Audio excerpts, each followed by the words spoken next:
اعوذ باللہ من الشیطان الرجیم بسم اللہ الرحمن الرحیم۔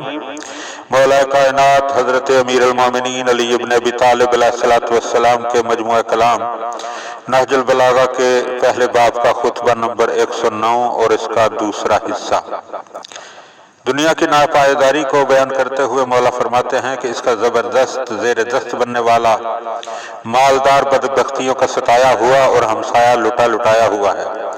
کیا تم انہی سابقہ لوگوں کے گھروں میں نہیں بستے جو لمبی عمروں والے، پائیدار نشانیوں والے، بڑی بڑی امیدیں باندھنے والے، زیادہ گنتی و شمار والے اور بڑے لاؤ لشکر والے تھے؟ وہ دنیا کی کس طرح پرستش کرتے رہے اور اسے آخرت پر کیسا ترجیح دیتے رہے، پھر بغیر کسی ایسے زاد و راحلہ کے جو انہیں راستہ طے کر کے منزل تک پہنچاتا چل دیے۔ کیا تمہیں کبھی یہ خبر پہنچی ہے کہ دنیا نے اس کے بدلے میں کسی فدیہ کی پیشکش کی ہو یا انہیں کوئی مدد پہنچائی ہو یا اچھی طرح ان کے ساتھ رہی سہی ہو؟ بلکہ اس نے تو ان پر مصیبتوں کے پہاڑ توڑے، آفتوں سے انہیں عاجز و درماندہ کر دیا اور لوٹ کر آنے والی زحمتوں سے انہیں جھنجھوڑ کر رکھ دیا اور ناک کے بل انہیں خاک پر پچھاڑ دیا اور اپنے کھروں سے کچل ڈالا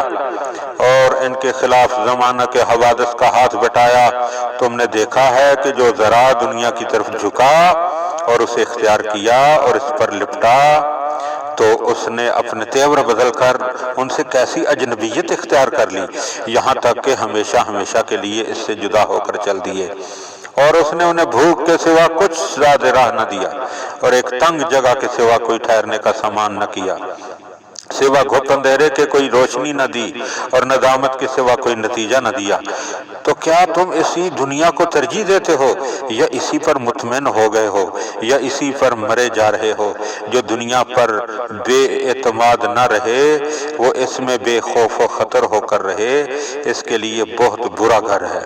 جان لو، اور حقیقت میں تم جانتے ہی ہو کہ ایک نہ ایک دن تمہیں دنیا کو چھوڑنا ہے اور یہاں سے کوچ کرنا ہے، اور ان لوگوں سے عبرت حاصل کرو جو کہا کرتے تھے کہ ہم سے زیادہ قوت و طاقت میں کون ہے۔ انہیں لاد کر قبروں تک پہنچایا گیا، مگر اس طرح نہیں کہ انہیں سوار سمجھا جائے، انہیں قبروں میں اتار دیا گیا مگر وہ مہمان نہیں کہلاتے۔ پتھروں سے ان کی قبریں چن دی گئیں اور خاک کے کفن ان پر ڈال دیے گئے اور گلی سڑی ہڈیوں کو ان کا ہمسایہ بنا دیا گیا ہے۔ وہ ایسے ہمسائے ہیں کہ جو پکارنے والے کو جواب نہیں دیتے اور نہ زیادتیوں کو روک سکتے ہیں اور نہ رونے دھونے والوں کی پرواہ کرتے ہیں۔ اگر بادل جھوم کر ان پر برسیں تو وہ خوش نہیں ہوتے اور قحط آنے پر تو ان پر مایوسی نہیں چھا جاتی۔ وہ ایک جگہ ہیں مگر الگ الگ، وہ آپس میں ہمسائے ہیں مگر دور دور، پاس ہیں مگر میل ملاقات نہیں، قریب ہیں مگر ایک دوسرے کے پاس نہیں پھٹکتے۔ وہ بردبار بنے ہوئے بے خبر پڑے ہیں، ان کے بغض و عناد ختم ہو گئے اور کینے مٹ گئے، نہ ان سے